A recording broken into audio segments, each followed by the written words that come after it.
Hello दोस्तों, स्वागत है आपका मेरे चैनल एनसीईआरटी मंथन में। तो आज हम पढ़ेंगे भारत, आकार और स्थिति। क्लास 9th का ज्योग्राफी का चैप्टर है पहला। तो मैं सबसे आपको पहले ये बताना चाहती हूँ कि जो ये चैप्टर है एनसीईआरटी हम क्यों पढ़ते हैं, अपना बेसिक क्लियर करने के लिए। और अगर कोई स्कूली छात्र भी इससे जुड़ता है तो वो भी इसको देख सकता है, क्योंकि मेन मोटिव ही यही है कि अच्छे से इसको समझाना, बारीकी से किस प्रकार समझना चैप्टर को, यही हमारा मोटिव होता है। ठीक है, कि कोई भी प्रश्न आए तो आप इसे इजीली कर पाए। ठीक है, चलिए।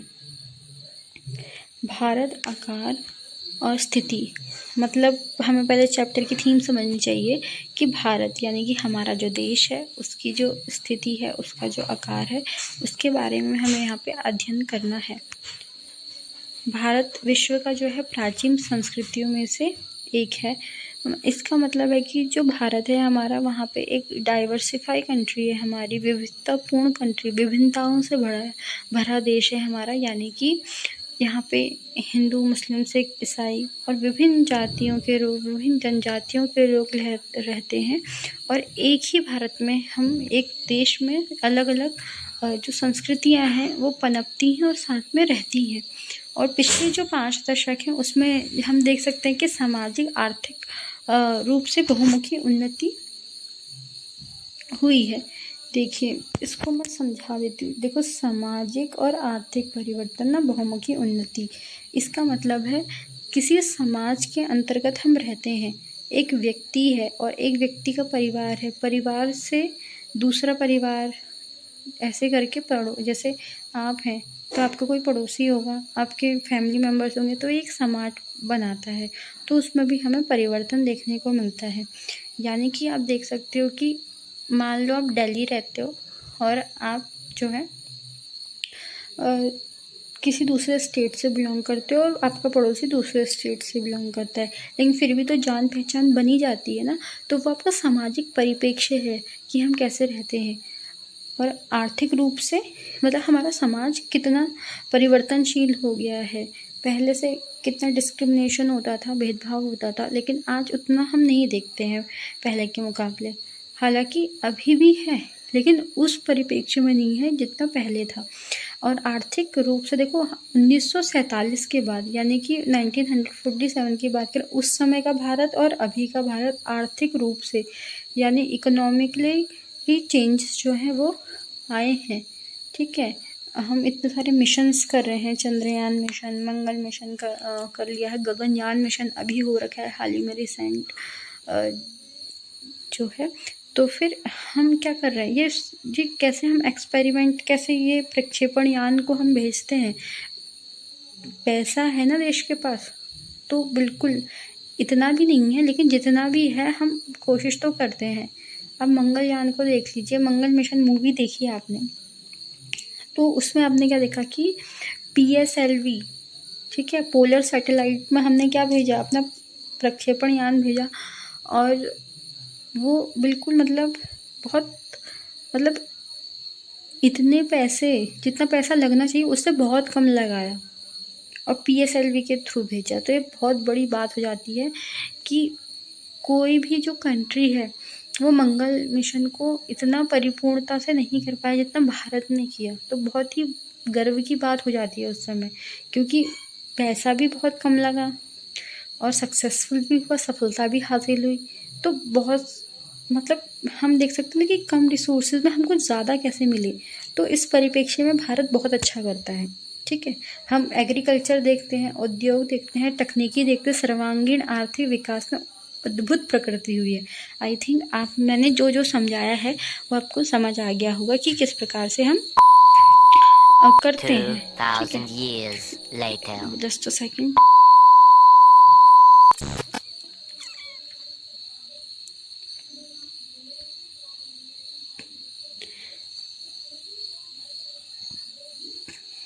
ठीक है, तो हमको ये पता चलता है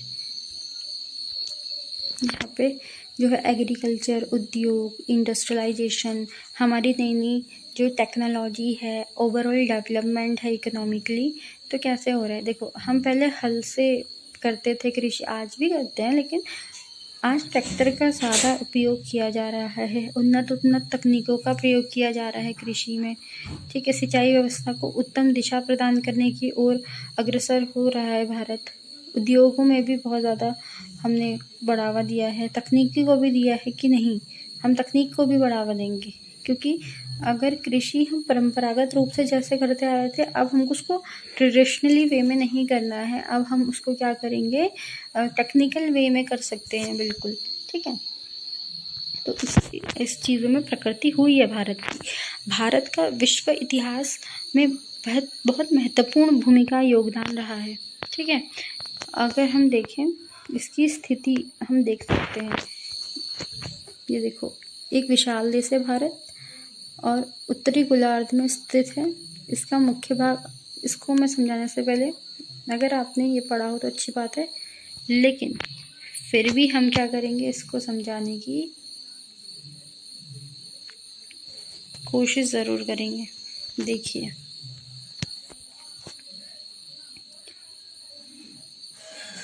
इसे आप अभी पृथ्वी मान लो। ठीक है, ये है आपकी भूमध्य रेखा। ठीक है, ये है नहीं इसमें, लेकिन फिर भी समझा दे रही हूँ, क्योंकि ये वैसे 6th क्लास में है, लेकिन फिर भी इसको समझना इम्पोर्टेंट है। 11th में तो है ही। भूमध्य रेखा है ये। ठीक है, रेखा, भूमध्य रेखा। ठीक है,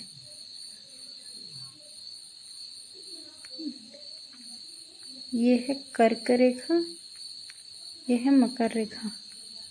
ठीक है, फिर आगे बढ़ते हैं।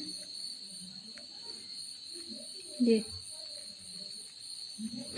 उपोष्ण कटिबंधीय क्षेत्र, शीतोष्ण कटिबंधीय क्षेत्र, और ये है आर्कटिक, ये है अंटार्कटिक।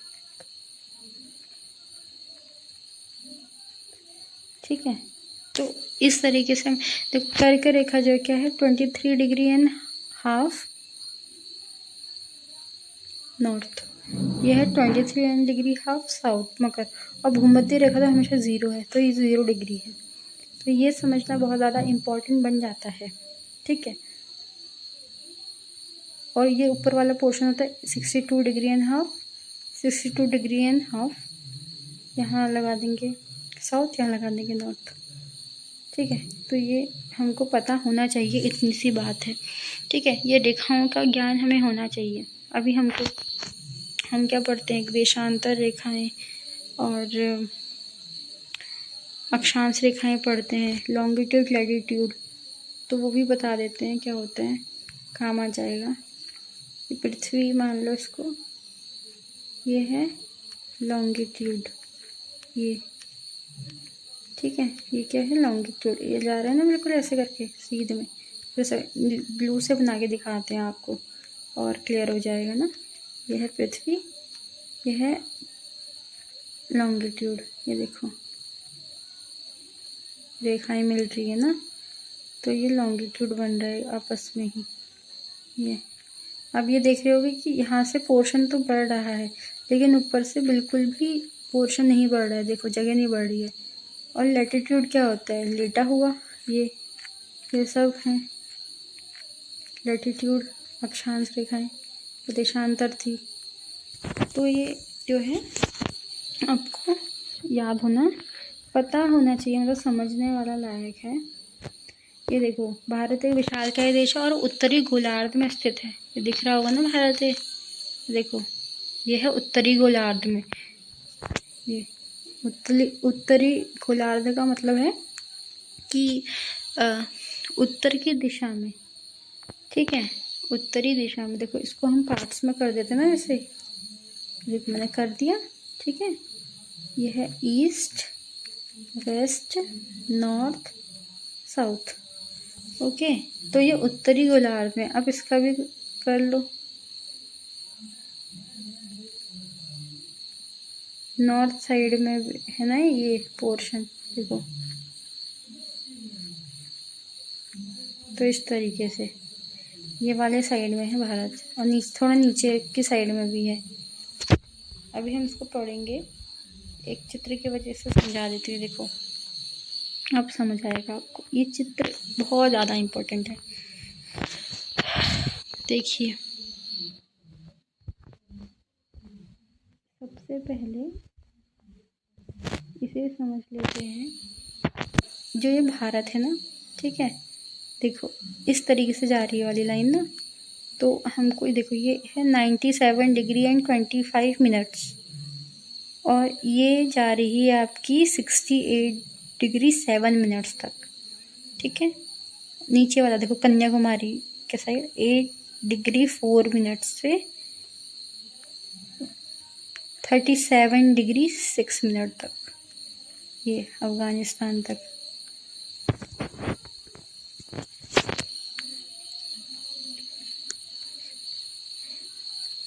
समझ रहे हैं ना? तो इसको याद तो क्या ही कैसे करेंगे, मैं आपको बता देती हूँ। देखो सबसे पहले तो हम दोनों लिख लेते हैं, एक तो इस वाले का भी लिख लेते हैं, एक सबसे पहले हम दूसरा कलर ले लेते हैं, 1 मिनट। एक यहाँ पे, एक यहाँ पे, ऐसे कर लिया।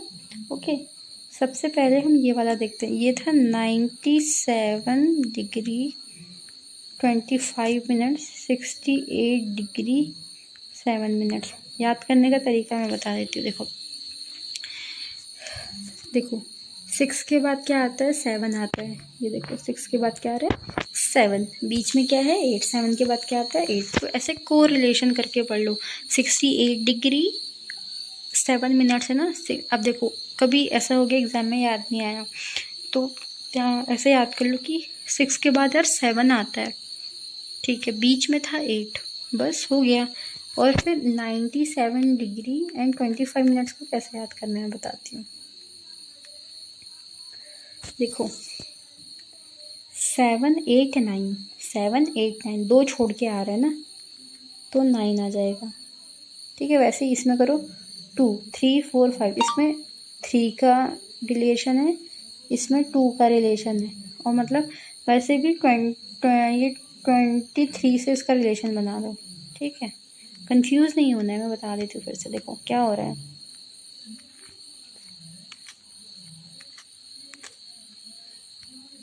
देखो ये वाली लाइन थी ना, मतलब वो टेढ़ी थी, लेकिन हम ऐसे कर लेते हैं। देखो क्या था यहाँ पे, मैंने कहा 6 के बाद क्या आता है 7, ओके, 7 के बाद क्या आता है 8, और यहाँ पे लगाना है ये अक्षांश 68, मतलब डिग्री 68 डिग्री 7 मिनट, ये बन गया। इसमें क्या था 9 था, ठीक है। और हमने वैसे उल्टा पढ़ा था, लेकिन कर लेते हैं। 9 से 2 पीछे जाना है हमको, 9 8 7 97, और यहाँ पे क्या था 2, हमको 3 आगे जाना है, यानी कि 5, यानी कि 97 डिग्री 25, ठीक है। 6 8 7 का तो इजी है, ये थोड़ा 97 और 25 का याद कर लेना हो सकता था, वरना मेरी ट्रिक आजमा लेना कि पहले क्या आता है 7 आता है, उससे 2 आगे जाना है हमको, 7 8 9 9, ठीक है। फिर हमको पता था कि 2 है, और 2 से 3 आगे जाना है, 3 4 5 बन गया ना 97, वो तो इजी है। 6 7 8, ये याद हो गया ना, आराम से हो गया होगा, I am sure that. Okay, अब हम ये वाला पढ़ लेते हैं। ये 37 डिग्री 8 डिग्री 4 मिनट्स था ना नीचे का, ये देखो 8 डिग्री 4 मिनट से 37 डिग्री 6, इसको याद करने का तरीका बताती हूँ। ऐसे था, ठीक है। नीचे क्या था 8 और 4, 4 2 जा 8, ईजी था, ठीक है। 3 और 4 2 जा 8, 3 2 जा 6, 6 के बाद क्या आता है 7, बस हो गया। ऐसे को रिलेशन करके पढ़ोगे ना तो इजी पड़ जाएगा, मतलब, ठीक है, ऐसे, ठीक है। चलो एक बार करके देखते हैं, चलो।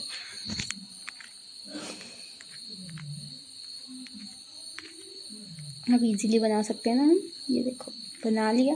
ओके, अब देखो यहाँ पे क्या था 6 7 8, ठीक है, 7 8 हो गया ना, 66, थोड़ा वो बन गया, 1 मिनट, 6 7 8, ओके। फिर यहाँ पे था 9, 2 पीछे जाना है 7, 2 3 आगे जाना है 5, यहाँ पे था 4, 4 2 जा 8, 8 डिग्री 4, यहाँ पे क्या था 3, 3 2 जा 6, 6 के बाद क्या आता है 7, हो गया 37 डिग्री 6। देखो तो इस तरीके से बहुत इजीली हो जाता है सब कुछ अगर करने पाए तो। और मैंने सोचा कि हर दिन हम एनसीईआरटी का एक चैप्टर ज़रूर कवर करें, क्योंकि मुझे लगता है कि अब कंटिन्यूटी करने का समय आ गया है। टाइम नहीं मिल रहा था, मैनेज नहीं हो पा रहा था, क्योंकि प्रिपरेशन भी करनी होती है अपनी और आपको भी पढ़ाना होता है, तो इतना समय नहीं मिल पा रहा था। जितना भी मतलब मैं जो पढ़ती हूँ मैं एफ़र्ट डालती हूँ कि पहले मैं श्योरिटी के साथ कितना अच्छे से समझा पाती हूँ उसको, नई नई चीज़ें, नई नई ट्रिक्स कैसे निकालें, कैसे बच्चों को समझाएं, तो फिर वो मुझे बहुत इंटरेस्टिंग लगता है। तो पहले अपनी मेहनत करनी पड़ती है बहुत ज़्यादा, क्योंकि हम रीड करा देते हैं, कुछ भी करा सकते हैं, लेकिन पढ़ने का जो नया नया तरीका है अगर बच्चों को समझ आ जाता है तो बिल्कुल अच्छा लगता है बहुत ज़्यादा कि हाँ यार कुछ समझ आया किसी को।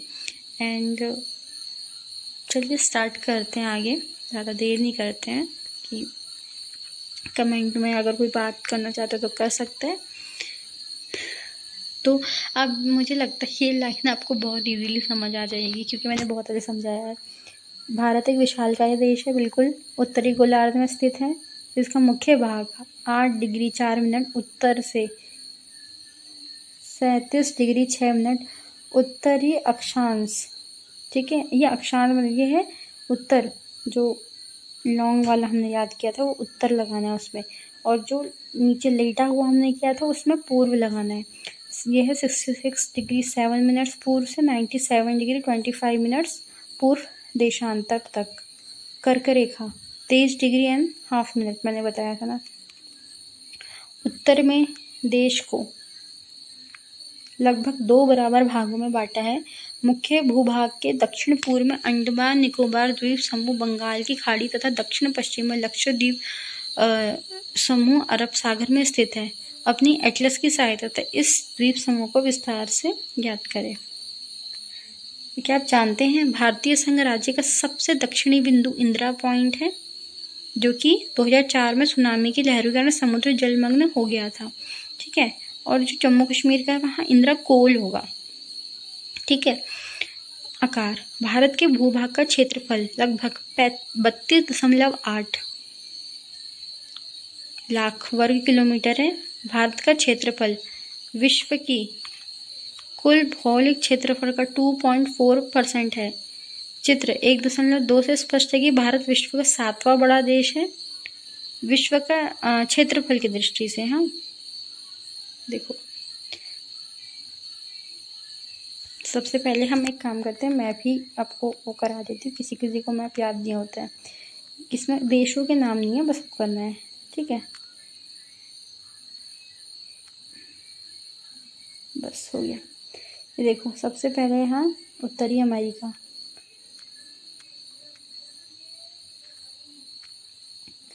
ठीक है, उत्तरी अमेरिका है। उत्तरी अमेरिका को बोलते हैं आपका नॉर्थ अमेरिका, ये साउथ अमेरिका, यहाँ है अफ्रीका, यूरोप, एशिया और ऑस्ट्रेलिया। चलिए इसको भी हम बिल्कुल डिटेल में ही बता देता हूँ कि आगे दिक्कत ना हो। देखो, एक प्लेट टेक्टोनिक की थ्योरी है 11th क्लास में, वो मैं बाद में पढ़ाऊँगी, ठीक है। पहले इसको समझ लीजिए।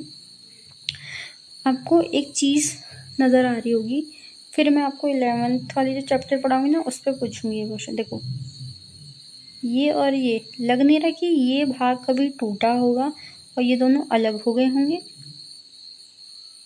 वैसे ही इन दोनों को देखो, इन दोनों को देखो, कुछ दिख रहा है आपको कि थोड़े से जुड़ सकता है ना। कभी भारत यहाँ पे अफ्रीका का हिस्सा भी हुआ करता था, ठीक है। तो ये एक क्वेश्चन है, 11th क्लास की थ्योरी पढ़ेंगे ना, तो फिर मैं 11th क्लास तो पढ़ नहीं रहे हैं, तो उसमें ये चीज़ें हैं, कुछ एक्स्ट्रा पॉइंट बताऊंगी ताकि क्वेश्चन डिज़ायर हो एक जो भी तैयारी कर रहा है। ठीक है, चलिए हमने पढ़ा कि 2.4% जो है भौगोलिक क्षेत्रफल है भारत का, और भारत विश्व का 7वां सबसे बड़ा देश है। भारत की स्थल सीमा रेखा लगभग 15,200 किलोमीटर और समुद्री तट रेखा अंडमान और निकोबार द्वीप समूह तथा लक्षद्वीप समूह के साथ 7,516.6 किलोमीटर है, 7,516.6 किलोमीटर है लक्षद्वीप का समूह। ठीक है,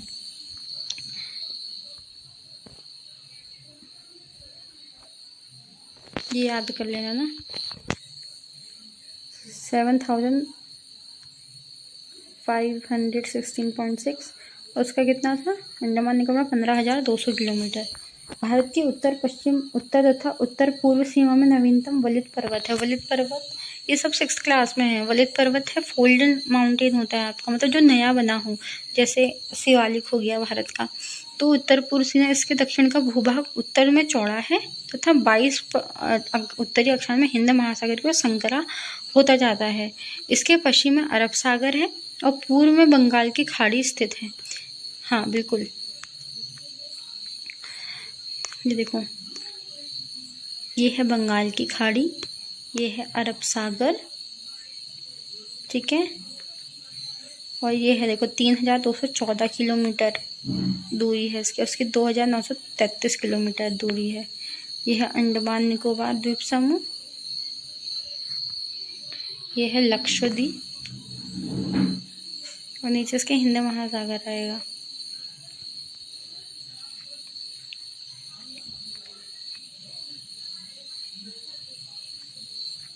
चलिए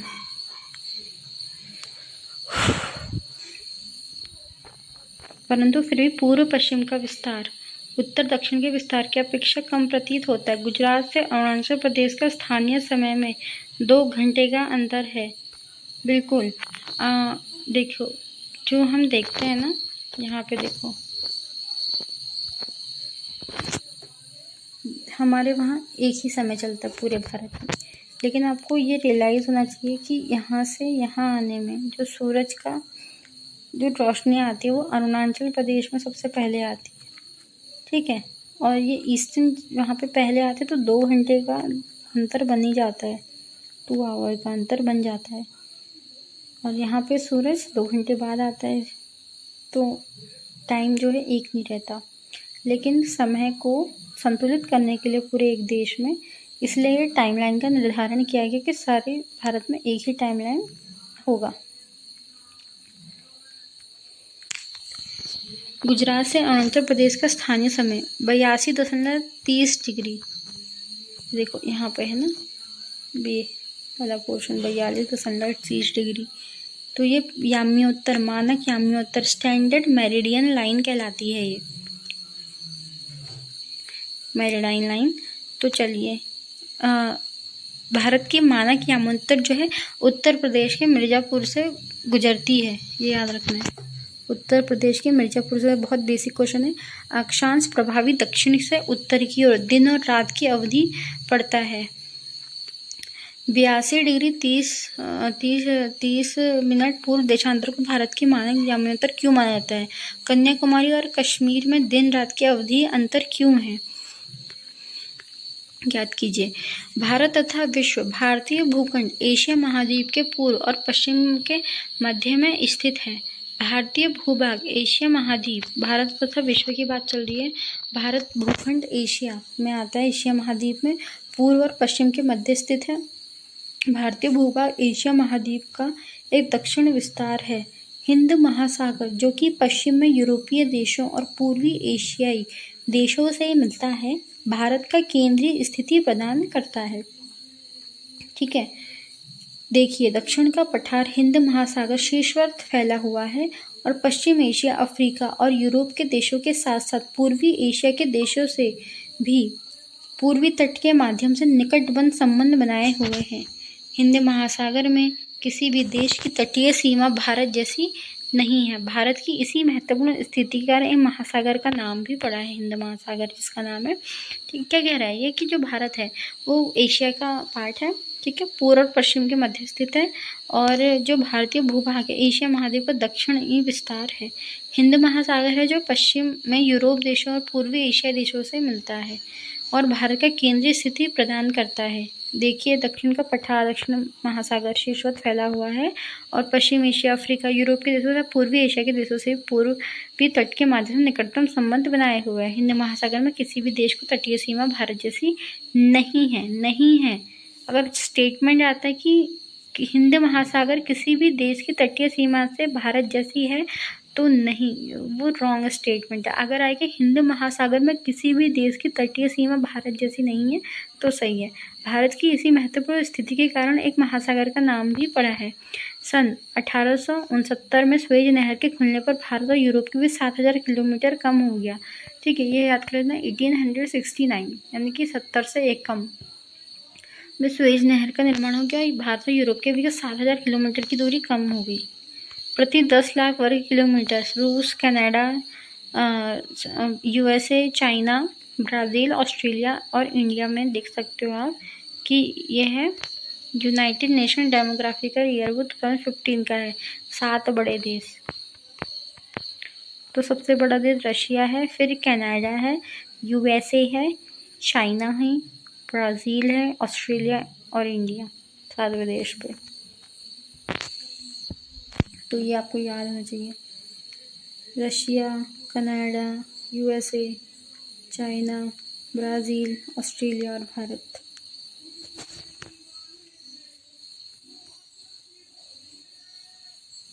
ये तो मैंने समझा दिया है।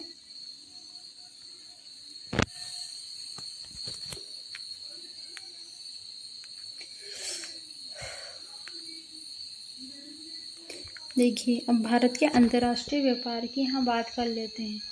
ये बहुत इम्पोर्टेंट, वेरी इम्पोर्टेंट मैं बोल सकती हूँ इस मैप को। ठीक है, तो पहले नीचे से ही स्टार्ट करते हैं। देखो, सबसे पहले यहाँ मंगोलिया है। ठीक है, ये है मंगोलिया। क्या है ये? मंगोलिया, येलो कलर ले लेते हैं। ठीक है, मंगोलिया है। क्या है यहाँ? मंगोलिया। देखो, ये है मंगोलिया। ठीक हो गया। यहाँ पे है भारत, और भारत का रूट देखो कहाँ से है। ठीक है, आज मैं शायद मैप पढ़ी थी, तो पता नहीं, मैंने सोचा भी नहीं था 9th क्लास का ये पढ़ाऊँगी, और एग्जैक्टली आज सुबह मैंने एक एटलस में ये मैप क्या बोलते हैं, एशिया का मैप ही खोला है मैंने। तो अच्छी बात है कि बहुत अच्छे से और समझाने को मिलेगा। ठीक है, तो जो ये मंगोलिया है, तो ये मंगोलिया और बगल में है कजाकिस्तान।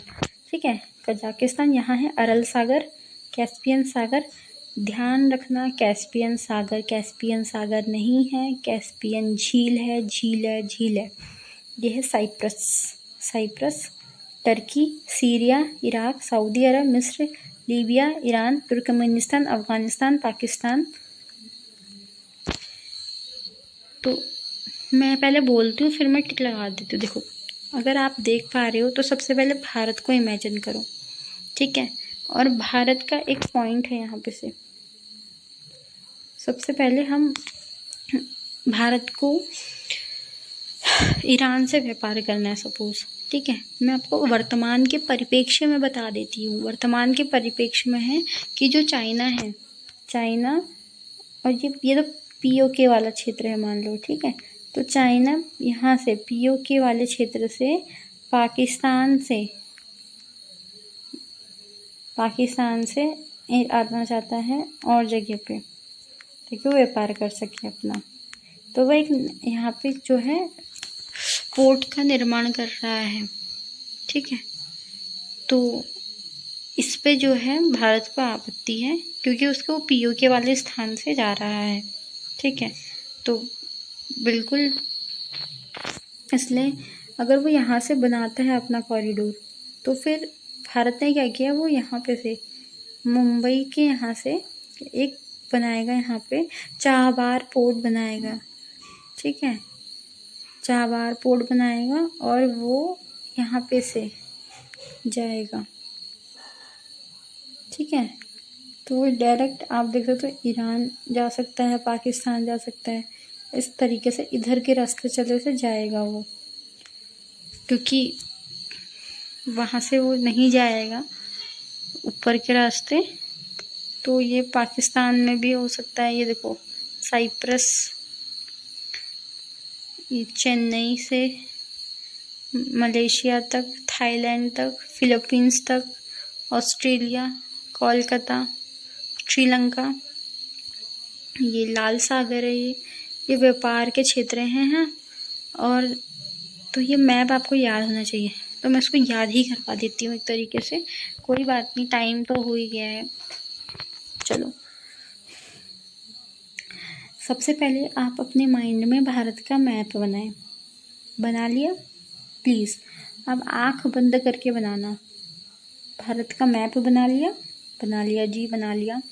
ठीक है, फिर हम पहले देशों को याद कर लेते हैं। सबसे, अगर हम भारत से पाकिस्तान, पाकिस्तान से अफ़गानिस्तान, ठीक है, अफ़गानिस्तान से ऊपर जाएंगे तजाकिस्तान, तजाकिस्तान से ऊपर जाएंगे किर्गिस्तान, किर्गिस्तान के पड़ोसा है, पड़ोसा ही बोल देते हैं, पड़ोसी की जगह उज्बेकिस्तान, ताकि आपको याद है कि हाँ मैम ने पड़ोसा बोल दिया था एक बार उज्बेकिस्तान के बगल में। उज्बेकिस्तान के वहाँ पे से आ सकता है तुर्कमेनिस्तान, ठीक है। फिर पाकिस्तान, अफगानिस्तान, ईरान ही है ऊपर, तुर्कमेनिस्तान है, उज्बेकिस्तान है।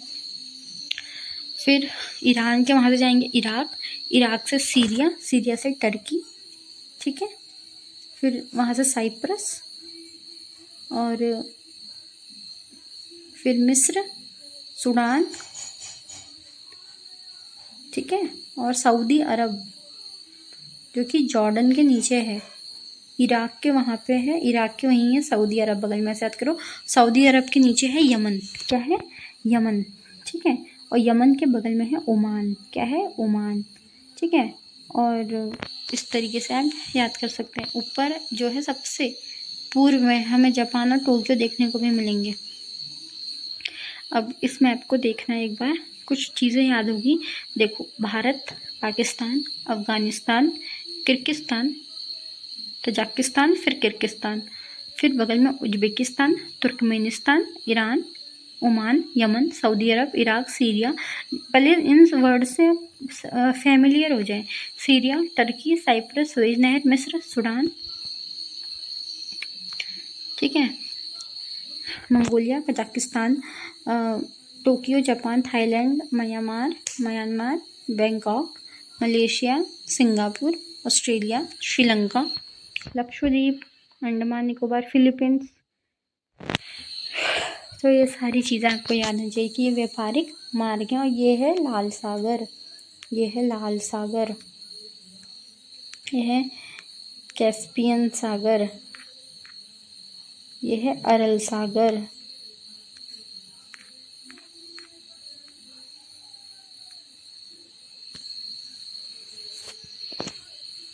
और ये रही आपकी सुएज नहर जिसके बारे में बात होती है, साइप्रस के वहीं पर है, जैसे लीबिया, मिस्र वगैरह है ना ये। तो इसको याद करने की एक बार कोशिश करना, ठीक है। चलिए, भारत का विश्व के देशों के साथ संपर्क युगों पुराना है, परंतु यह अब मैं सिर्फ बोलते जाती हूँ। संबंध समुद्री जलमार्ग की अपेक्षा भूभागों से होकर उत्तर पर्वतों के दरों से अनेक यात्री प्राचीन काल में भारत आए, जबकि समुद्री मार्ग बहुत समय तक ज्ञात नहीं था। इन मार्गों से प्राचीन समय से विचारों और वस्तुओं का आदान प्रदान होता था। भारत पश्चिम, मध्य और पूर्वी एशिया तक दक्षिण एशिया के पड़ोसी देशों के साथ एक अद्भुत संपर्क रहा। इसी प्रकार उपनिषदों के विचार, रामायण, पंचतंत्र की कहानी, भारतीय अंकी दशमलव प्रणाली आदि संसार के विभिन्न भागों को पहुंची। मसाले, मलमल आदि कपड़े तथा व्यापार के अन्य सामान भारत के विभिन्न देशों को ले जाए जाते थे। इसके विपरीत स्थापत्य कला तथा पश्चिमी एशिया की वास्तुकला के प्रतीक मीनार तथा गुंबदों का प्रभाव हमारे देश के विभिन्न भागों में देखा जा सकता है। भारत के पड़ोसी देश, भारत के दक्षिणी एशिया में भारत के 28 राज्य हैं, ठीक है। यहाँ देखिए, ये मैंने गूगल से देखा है, ठीक है। कभी कभी हो जाता है ना कि कुछ लोग मानते हैं एक बार मैंने बहुत पहले एक यूट्यूब चैनल खोला था, बाद में मैंने बंद कर दिया था क्योंकि उस समय मेरा क्या बोलते हैं, मतलब कुछ महीने पहले की बात है। फिर मैंने एक नया चैनल खोला क्योंकि उसमें मैं लाइव करती थी और फिर क्या बोलते हैं, लाइफ में दिक्कत आ जाती है एक, कभी दूसरे दिन बताऊंगी कि क्या बात थी। तो चलिए, तो जब मैं लाइफ पढ़ाती थी तो फिर क्या बोलते हैं, एक क्वेश्चन पूछा था मैंने कि जो भारत पे कितने राज्य हैं, पोल लगाया था। तो मैंने 29 भी लिख दिया था उसमें, ठीक है। तो बहुत सारे बच्चों ने 29 लगा दिया। मैंने कहा 29 नहीं 28 है, एक बार चेक कीजिए, रीचेक कीजिए। जब मैंने कहा यस मैम कि 28 ही थे, तब उन्हें यकीन आया, ठीक है।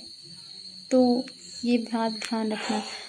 केंद्र शासित प्रदेशों के नाम बता देती हूँ। भारत में 8 केंद्र शासित प्रदेश हैं, जिसमें अंडमान निकोबार द्वीप समूह, चंडीगढ़, दादर नगर हवेली, दमनदीप, राष्ट्रीय राजधानी क्षेत्र दिल्ली, जम्मू एंड कश्मीर, लद्दाख, लक्षद्वीप, पुडुचेरी शामिल है, या तो पुडुचेरी शामिल है। I hope you will understand what I am saying. So let's start, आगे बढ़ते हैं। ज्ञात कीजिए वाला तो क्वेश्चन ही है कि पश्चिम और पूर्वी तटों में केंद्र शासित क्षेत्रों की संख्या ज्ञात कीजिए। क्षेत्रफल के आधार पर सबसे बड़ा सबसे छोटा राज्य ज्ञात कीजिए। सबसे छोटा तो गोवा ही है, सबसे बड़ा राजस्थान है। कौन से राज्य अंतर्राष्ट्रीय सीमा तथा समुद्र तल पर स्पर्श नहीं करते हैं? पाकिस्तान, चीन, म्यांमार, बांग्लादेश। सीमाओं को छूने वाले राज्यों को 4 वर्गों में विभाजित कीजिए। और ये तो क्वेश्चन है। भारत की भूमि की सीमाएं उत्तर पश्चिम में पाकिस्तान और अफगानिस्तान के साथ, उत्तर में चीन, तिब्बत, नेपाल और भूटान के साथ तथा पूर्व में म्यांमार और बांग्लादेश के साथ है।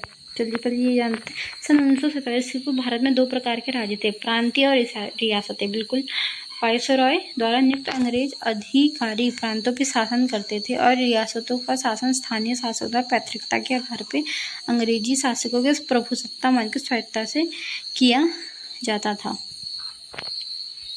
इसका मतलब है, अगर हम 1947 से पहले की बात करें तो 2 प्रकार के राज्य थे, प्रांतीय और रियासतें। वायसराय द्वारा जो क्या किया जाता था कि अंग्रेजों अधिकारी की नियुक्ति की जाती थी प्रांत में, और रियासतें में शासन जो है स्थानीय शासकों द्वारा पैतृकता के आधार पर, जैसे राजा का बेटा राजा बनता है ना, वैसी वाला था। अंग्रेजी शासकों प्रभुसत्ता को स्वायत्तता से किया था, यानी कि अंग्रेजों के अधीन ही कर रहे थे वो कार्य। अब देखो ये रहे राज्य, ध्यान रखना जम्मू कश्मीर अब केंद्र शासित प्रदेश है, न कि राज्य, ठीक है। जरा तेलंगाना, ठीक है। तो ये स्टेट्स के नाम याद होने चाहिए। ये दमन द्वीप नागर हवेली अपडेटेड है एनसीईआरटी, ठीक है। दक्षिण के समुद्र पार हमारे पड़ोसी 2 द्वीप हैं, श्रीलंका और मालदीव। अगर समुद्री पड़ोसी देश की बात आएगी तो श्रीलंका कर लेना, मालदीव कर लेना, ठीक। ये सॉरी द्वीप की बात, हाँ समुद्री की बात आएगी तो भारत और श्रीलंका के भी छोटा समुद्री रास्ता पाक जल संधि। ये पाक जल संधि ये मत समझना पाकिस्तान के साथ है, ये भाई एशिया के साथ है, सॉरी एशिया बोल रही, श्रीलंका के यहाँ पर है, रामेश्वरम साइड। चेन्नई एक्सप्रेस देखी है ना, समझ लेना फिर,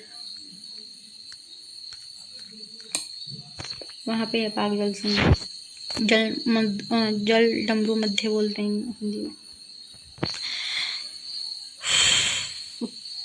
तथा मन्नार की खाड़ी है। मालदीव लक्षद्वीप समूह के दक्षिण में स्थित है। अपने पड़ोसी देशों के साथ भारत के भौगोलिक और ऐतिहासिक संबंध बहुत अच्छे रहे हैं। अपनी एटलस, देखो एटलस होना कितना इंपॉर्टेंट है। एशिया के मानचित्र में देखा जाए कि भारत कैसे अलग दिखाई देता है। क्या आप जानते हैं स्कूल भवन एनसीईआरटी एक पोर्टल है जो देश के प्राकृतिक संसाधनों, पर्यावरण और सतत विकास, ठीक है, प्राकृतिक यानी नेचुरल रिसोर्सेज, एनवायरनमेंट और सस्टेनेबल डेवलपमेंट में बहुत ज़्यादा अच्छी रोल अदा करता है, छात्रों की भी जागरूकता लाने के लिए, ठीक है। तो ये उनकी वेबसाइट है। ओह, तो चैप्टर ख़त्म हो गया है।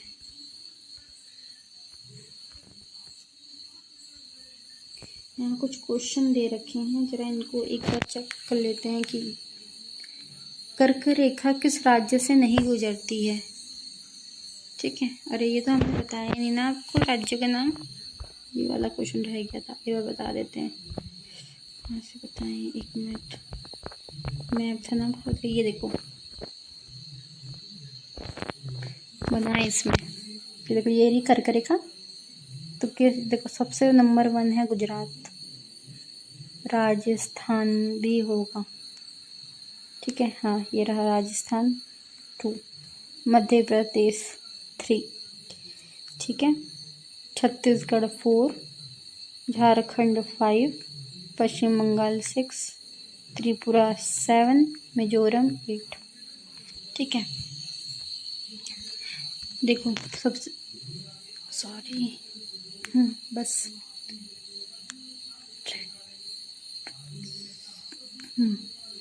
गुजरात है सबसे पहले, है गुजरात, गुजरात के बाद है राजस्थान, राजस्थान के बाद याद कर लो एमपी, एमपी के बाद याद कर लो छत्तीसगढ़, 36 के आगे 36 से, फिर है झारखंड, झारखंड, पश्चिम बंगाल, त्रिपुरा और मिजोरम, ठीक है।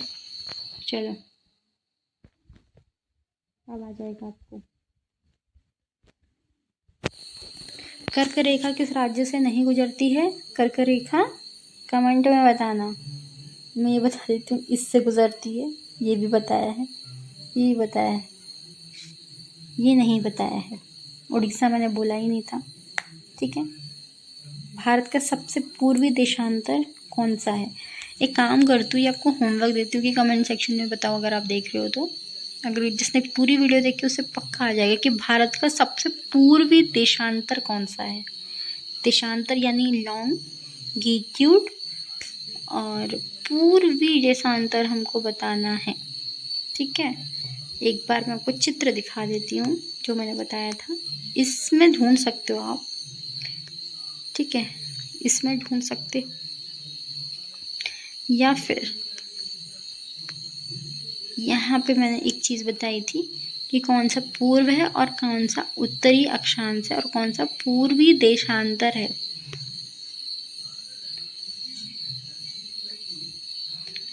ठीक है।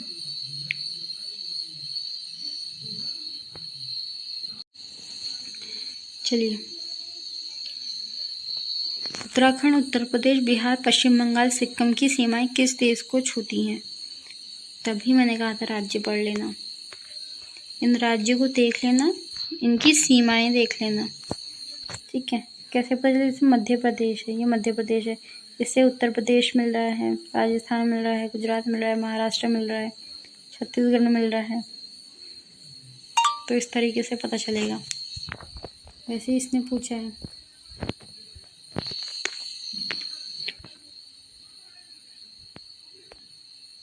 कि उत्तराखंड, उत्तर प्रदेश, बिहार पर सिक्किम की सीमा किस देश को छूती है? बहुत इजी है, उत्तराखंड, उत्तर प्रदेश, बिहार, ये किस जो है सीमा को छूती है, बहुत इजी है। ग्रीष्म अवकाश में यदि कवरत्ती जाना चाहते हैं तो किस केंद्र शासित क्षेत्र से जाएंगे, ठीक है, तो ये भी पता होना चाहिए। कवरत्ती यहाँ पे लिखा होगा, अगर आपको मिल जाएगा, ठीक है, तो इसको देख लेना एक बार।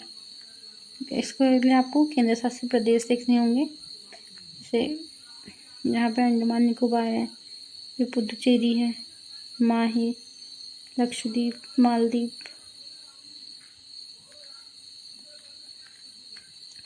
मेरे मित्र का ऐसे देश में निवासी है जिस देश की सीमा भारत के साथ नहीं लगती, आप बताएं वह कौन सा देश है? भूटान, बांग्लादेश, कजाकिस्तान, नेपाल। बहुत इजी क्वेश्चन है ये भी। ये रहे क्वेश्चन आंसर, क्योंकि बहुत अच्छे से समझा लिया है। तो चलिए, बहुत लंबी वीडियो हो जाएगी, जितना समझा सकती थी उतना समझा दिया है। फिर भी अगर कुछ समझ ना आ रहा हो तो प्लीज़ पूछ लीजिएगा, लेकिन पूछने से पहले वीडियो को पूरा देखिएगा। धन्यवाद दोस्तों।